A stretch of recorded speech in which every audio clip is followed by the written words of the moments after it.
অভিক জানলাটা খুলল, সত্যিই নিচে একটা বড় নিরাপত্তার জাল। সে লাফ দিল।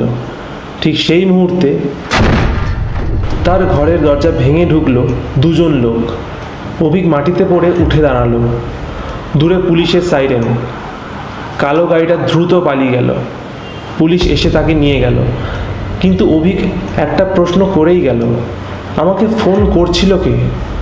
পুলিশ অফিসার কিছুক্ষণ চুপ করে থেকে বললেন, আপনার ভাই রোহনের পুরনো ফোন থেকে কল এসেছিল। অভিক স্তব্ধ। কি বলছেন? অফিসার ফোনটা দেখালেন। কল লগে সত্যি সেই নাম্বার, রোহনের পুরনো নাম্বার, যে নাম্বারটা 3 বছর আগে তার মৃত্যুর পর বন্ধ হয়ে গিয়েছিল। পরদিন সকালে তদন্ত শুরু হলো। অভিক জানতে পারল রোহন মারা যাওয়ার আগে একটা বড় আর্থিক দুর্নীতির প্রমাণ পেয়েছিল। সে প্রমাণ করেছিল তার অফিসের ম্যানেজার কোটি কোটি টাকা আত্মসাৎ করেছে। রোহন সেটা পুলিশকে জানানোর আগেই তার গাড়ির ব্রেক কেটে দেওয়া হয়েছিল। কিন্তু রোহন সব বুঝতে পেরে কিছু তথ্য আগে থেকেই তার ভাই অভিকের কাছে পাঠিয়ে রেখেছিল, সেই নীল বাক্সে। আর সবচেয়ে ভয়ঙ্কর সত্যিটা ছিল, রোহনের মৃত্যুর 1 সপ্তাহ আগে নিজের ফোনে একটা সক্রিয় প্রোগ্রাম সেট করে রেখেছিল।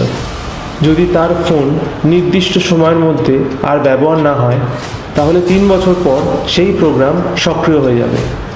প্রথমে রান্নাঘরের জানলা, তারপর নীল বাক্স, তারপর ভিডিও, তারপর অভিককে বাথরুমে পাঠানো। সব কিছু আগে থেকেই রেকর্ড করা। কিন্তু একটা জিনিস রোহন জানতো না, তার ভাইকে মারতে আসা লোকগুলো 3 বছর পরও তাকে খুঁজবে। অভিক শেষবার রোহনের ভিডিওটা চালালো। ভিডিওর শেষ অংশ এবার দেখা গেল। রোহন ক্যামেরার দিকে তাকিয়ে মৃদু হাসল। দাদা, যদি তুই এটা দেখিস, তার মানে আমি আর নেই। আমি জানি না তুই আমাকে বিশ্বাস করবি কি না, কিন্তু একটা কথা মনে রাখিস, ভয় পেলে পালিয়ে যাস না। কারণ ভয়ের পেছনে যে সত্যিটা লুকিয়ে থাকে, সেটাই একদিন তোকে বাঁচাতে পারে। ভিডিও শেষ। অভিক চোখ মুছে ল্যাপটপটা বন্ধ করলো। বাইরে তখন সকাল হয়ে গেছে। 3 বছর পর প্রথমবার তার মনে হলো রোহন সত্যিই তাকে ফোন করেছিল, ভূত নয়, একজন ভাই হয়ে। আর সেই রাতের ফোন কলের আসল রহস্য ছিল, ফোনটা মৃত মানুষ করেনি, ফোনটা করেছিল একজন মৃত মানুষের রেখে যাওয়া বুদ্ধি।